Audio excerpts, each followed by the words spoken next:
Hey, Ed here from Precision Gun Reviews. I'm back. It's been a very long time. Anybody who's been hanging out, still subscribed and getting notifications, thanks. I'm going to skip all the explanation and just get right to a precision gun review. This is the Smith & Wesson M&P Bodyguard 2.0 with no thumb safety.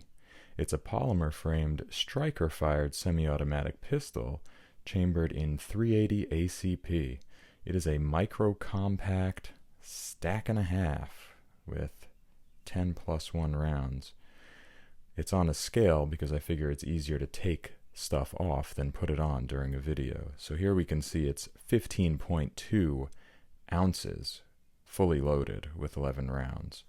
It also comes with a 12-round magazine, but I'm not going to take the measurement of that because that has an extended base plate. We're going to pull off the 380 ACP XTP rounds. There's one more under the gun. I'll get rid of those. And we see that just with the magazine, it's 11.5 ounces. And closer to how Smith & Wesson weighs it, it's 9.9 with nothing. They call it 9.8. Okay. This gun is clearly unloaded. Now, what do we have for this very little guy? This is a 5.5 inch long and 4 inch tall handgun. It is 0.88 of an inch wide, very thin. Now, I'm not messing around on a small gun like this. We've got to know this trigger reach. We're gonna be pretty general about it, but it looks like about 2.4775 inches or thereabouts. And while we're at it, why not do the swell of the grip? And, well, it's 0.88, just like the rest of the gun. That's it. Narrow. One more aspect that we want to know right here. The depth of this grip, because on a small gun like this, you got to be able to hold it. So it's 1.79. It's a nice size from front to back. It's a small gun, but it's got to be small. It's a pocket gun. It does come with this 10-round magazine with witness holes on one side. It is a reversible mag release, and I don't have the 12-round mag because it's somewhere else right now, but that 12-round mag comes out just a touch more, about to where my finger is filling in that gap. Mag release functions pretty well, although you have to be careful to keep your hand off of it, off of the grip here, or else you'll just engulf the whole thing.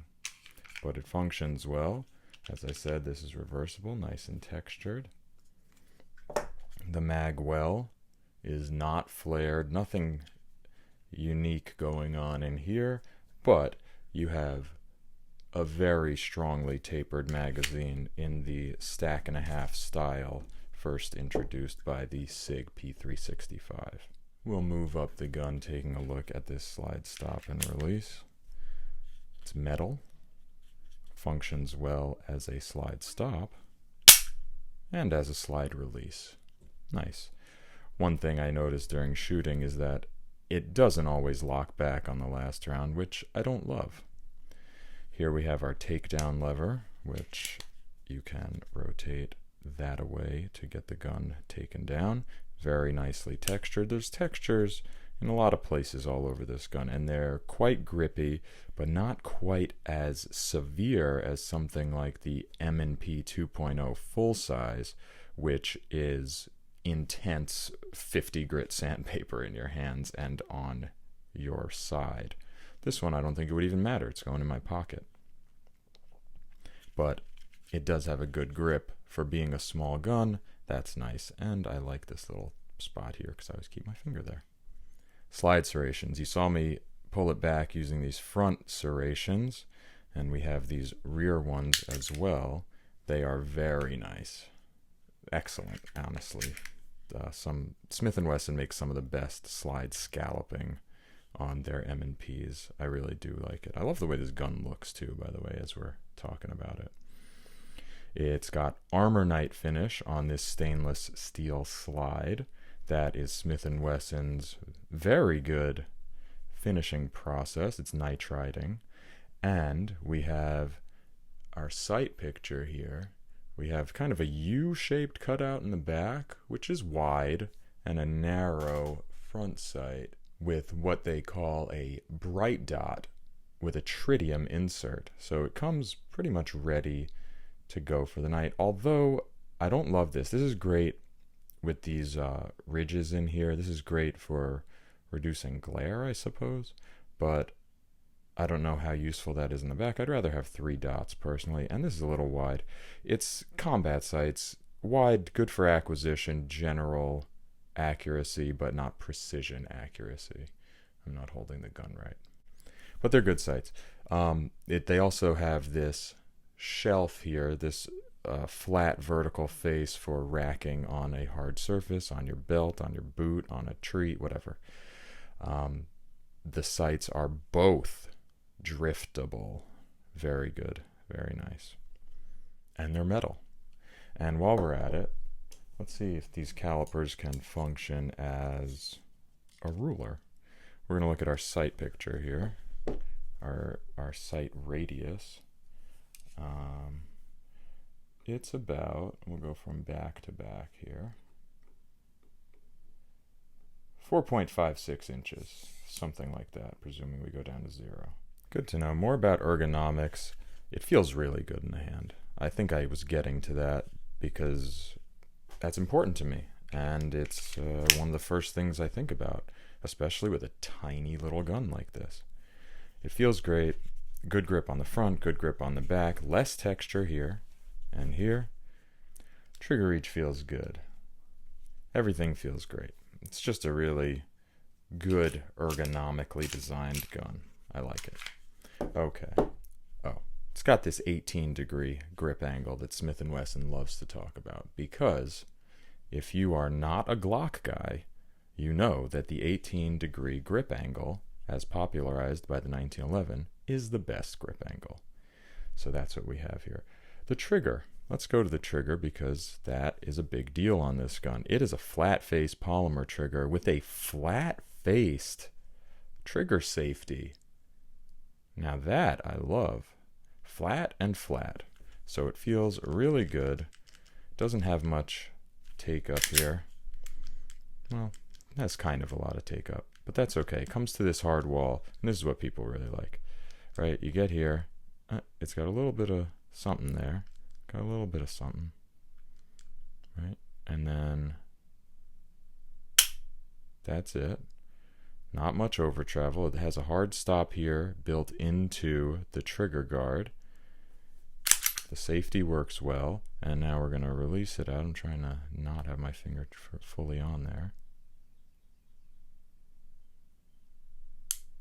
Right there. So, boom, reset,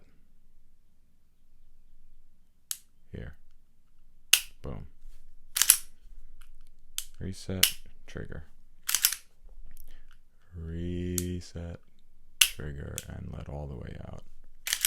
And one more time from all the way out. Something, you just kind of eat up this empty take up, hold there, a little bit of movement in here, but it pretty much breaks right away. Take up, solid, break. Great trigger. Probably one of the best M&P triggers in my opinion. I like it a lot. Alright, we took a look at how we start to take this down, but now we'll do the rest of it. Boom, just like that, we're done. We got the inside here of the slide. We have a dual captive recoil spring. We have a 2.75 inch barrel, 1 in 10 twist, stainless steel with Armor Night finish. I'm not even going to take it out. You see everything. All right. Dual captive recoil spring, really nice. Goes in easily, stays together, solid. these broad spring coils that I like. Here's our striker. This is a firing pin safety, so a very safe firearm, and that's it. You know what the inside of a slide looks like. You've been seeing it forever. Rails all the way over here. Rails here. Okay. We've got a couple metal tabs here. Normally there's only one in the front on a lot of guns. Here we have two separated instead of just being central. And this whole piece back here is a pretty long metal rail. Not bad, not bad for this little gun. You can see it's a little dirty.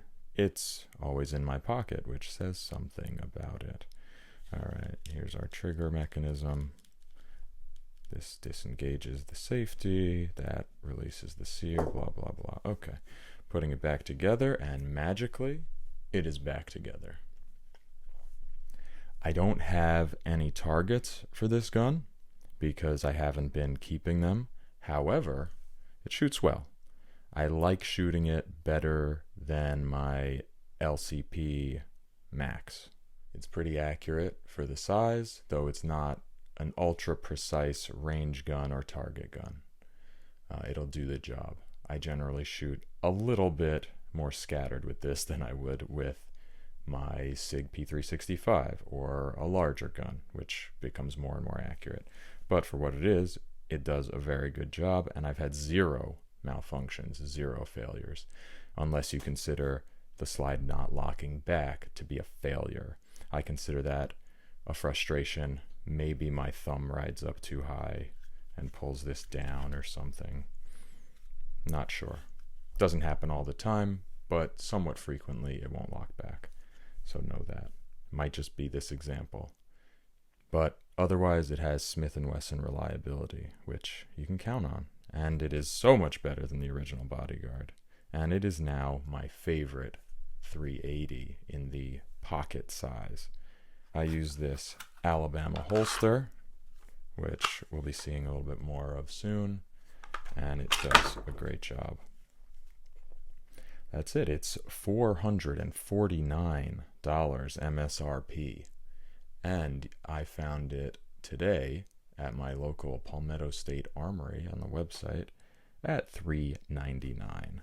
So, pretty good deal. That's everything, I think. It's been a really long time since I've done this, and I hope I'm not lacking the precision in the precision gun reviews.